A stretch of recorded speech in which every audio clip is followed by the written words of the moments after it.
La scène que vous allez découvrir maintenant est digne de n'importe quel film d'action hollywoodien. Voyez plutôt une voiture qui tombe dans une rivière avec un conducteur enfermé à l'intérieur. Il menace de mourir noyé et... C'est alors qu'apparaît un homme qui va risquer sa vie pour sauver celle d'un inconnu, c'est bien ça? Ah oui, c'est tout à fait ça. En Chine, un homme a seulement quelques minutes pour sauver un automobiliste.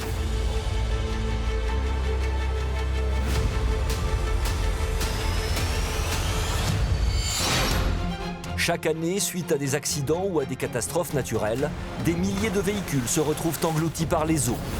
Mais lorsqu'une voiture sombre, la survie des occupants se joue en quelques secondes à peine.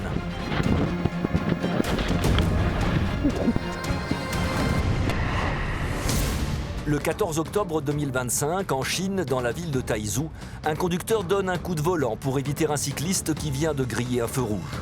La voiture devient alors incontrôlable et finit sa course dans la rivière. Rapidement, l'eau s'engouffre dans l'habitacle. Situation d'extrême urgence parce que si on n'intervient pas là de suite, la personne se noie. Le commandant Jean-Jacques Grenaud est expert en sauvetage aquatique. En règle générale, une voiture, ça met que 2-3 minutes avant de couler parce que l'eau rentre progressivement dedans. Dès lors que l'eau est montée totalement dans l'habitacle, quelqu'un qui tient déjà une apnée d'1 minute, c'est quand même déjà quelqu'un qui est un petit peu aguerri. On peut aller au-delà, mais 3 minutes, c'est grand max, quoi. Ce qui veut dire qu'on a une fenêtre de tir de 5-6 minutes pour pouvoir agir. Un homme se jette immédiatement à l'eau pour secourir le malheureux conducteur. C'est un ancien militaire de 40 ans, un certain Di Xuancheng. Avec la pression, c'est très compliqué d'ouvrir une portière, soit depuis l'intérieur, voire de l'extérieur. Par contre, par chance, sur le pavillon, il y a un toit ouvrant. À l'aide d'une pierre, l'homme tente alors de le casser pour accéder à l'intérieur du véhicule. Pour moi, il agit avec beaucoup de sang-froid et rapidement. Après de longs efforts, le militaire parvient enfin à extraire le conducteur, in extremis.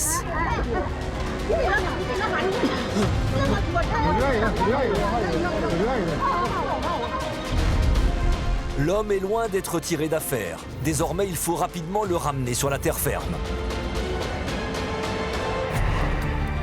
Grâce au courage de cet ancien soldat, le conducteur a évité la noyade. Mais alors, comment s'en sortir si personne ne vient à votre secours ? Dès lors qu'on se rend compte qu'on va partir à l'eau, les réflexes à adopter, tout de suite j'ouvre ma vitre électrique au plus vite, de manière à ce que le circuit électrique ne soit pas endommagé et que mes ouvre-vitres ne fonctionnent plus.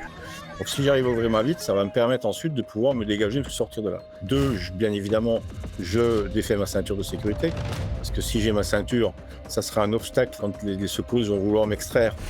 Donc perte de temps encore. Si vous n'avez pas eu le temps d'ouvrir votre vitre, rassurez-vous, tout n'est pas perdu. Il est préconisé de disposer d'un marteau pare-brise ou alors on va utiliser son repose-tête. Le repose-tête, on va le sortir et on va utiliser les tiges du repose-tête. À ce moment-là, la vitre va se casser. Le conducteur du véhicule est rapidement transporté à l'hôpital. Ses jours ne sont pas en danger. Quant à son sauveteur, il s'en sort avec de simples égratignures. Quelques jours plus tard, il a même reçu le certificat de héros de Taizhou pour acte de bravoure. Nouvelle séquence ultra spectaculaire d'en plein les yeux. Il va être question de dodge. Alors dodge, c'est une discipline norvégienne de plongeon acrobatique. Les athlètes sautent de très hautes falaises. Et le roi du dodge, dive of death, ou plongeon de la mort, est français. Il s'appelle Côme Girardot.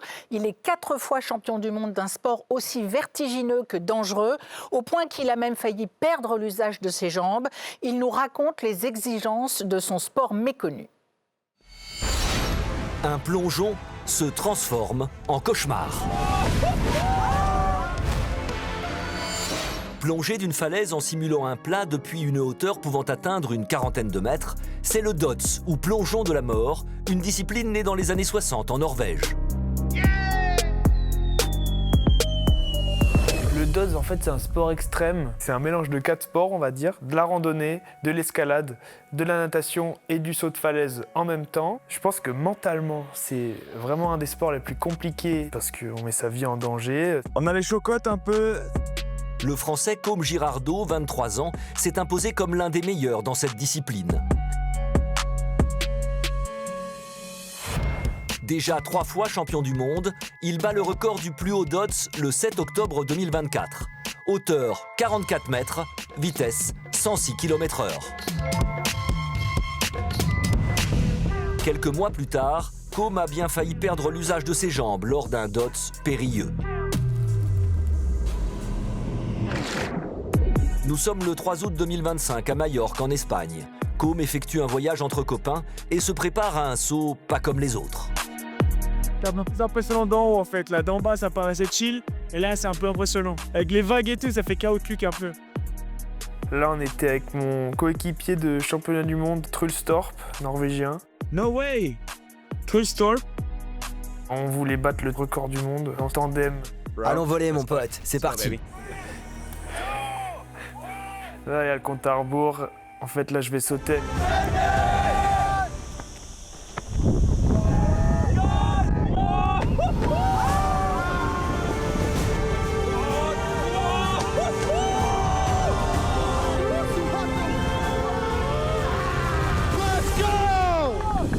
Comme ne va pas bien. Mais non. Quand j'ai atterri, je suis à 2-3 mètres sous l'eau et je comprends pas trop ce qui se passe. J'ai l'impression d'être KO. J'essaye de battre des jambes, de remonter à la surface. J'envoie le signal, mais il se passe rien du tout. Ça va? Ça va?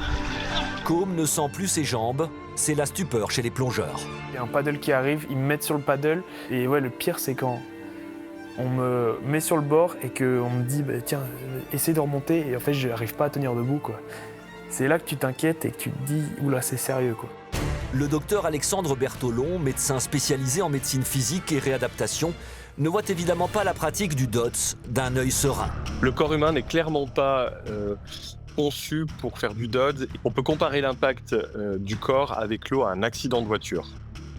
Les risques multiples encourus par le Dodds, si on essaie de faire un petit listing et un panorama, c'est déjà les risques sur le cerveau. Le choc impacte énormément le cerveau et donc crée des hémorragies, des petites lésions accumulées qui rendent le vieillissement du cerveau accéléré. Et puis de manière générale, il y a tous les organes internes qui peuvent exploser sous l'impact du choc. Et les risques peuvent être aussi très importants sur les os, hein, tout le squelette, on peut risquer des fractures. Et c'est ce qui est arrivé à Côme. Doucement, doucement. Protège ton cou. En tout, je me suis fracturé 2 vertèbres, T10 et T11. Luxé les 2 vertèbres. Les fractures, on le voit avec Côme, au niveau de la colonne, sont bien plus graves que d'autres, puisqu'elles vont comprimer la moelle épinière et puis rendre possiblement tétraplégique ou paraplégique. Ça a pénétré mon canal vertébral à 25%, donc si ça pénètre à plus de 50% en général, c'est là qu'on devient paraplégique. Côme est immédiatement transporté à l'hôpital le plus proche. On n'est pas encore sûr, et je pense qu'on ne le saura jamais, de la raison exacte pourquoi ce saut a mal tourné. Et mon hypothèse, c'est que j'ai atterri dans une vague. Quand on atterrit en Dodds, il faut être perpendiculaire à l'eau, alors que là, le haut du corps était perpendiculaire à l'eau, sauf qu'avec une vague, eh ben, j'ai atterri perpendiculaire par rapport à une pente. J'ai mis tout le poids de l'atterrissage sur mon dos au lieu de le répartir sur mes jambes. Ma colonne, elle a fait comme ça, quoi. Le film, je me le refais tous les jours pratiquement parce que j'ai failli perdre l'usage de mes jambes. Le chirurgien il a dit que j'étais un miraculé. Quand on a un accident comme celui de Côme, qu'on ne sent plus ses jambes et que derrière on arrive à récupérer, c'est une très très bonne évolution et c'est loin d'être le cas de tout le monde. Après des mois de rééducation, Côme va mieux et il n'est pas prêt d'abandonner ses rêves. Mes objectifs aujourd'hui sont de bien me remettre de cette blessure du dos et aussi être champion du monde 2026 de Dodds. Je trouve que ce serait une bonne revanche sur toute cette péripétie. Je pense que ça peut le faire, quoi, mais il va falloir travailler encore plus. Et je suis prêt à le faire. Continue le boulot.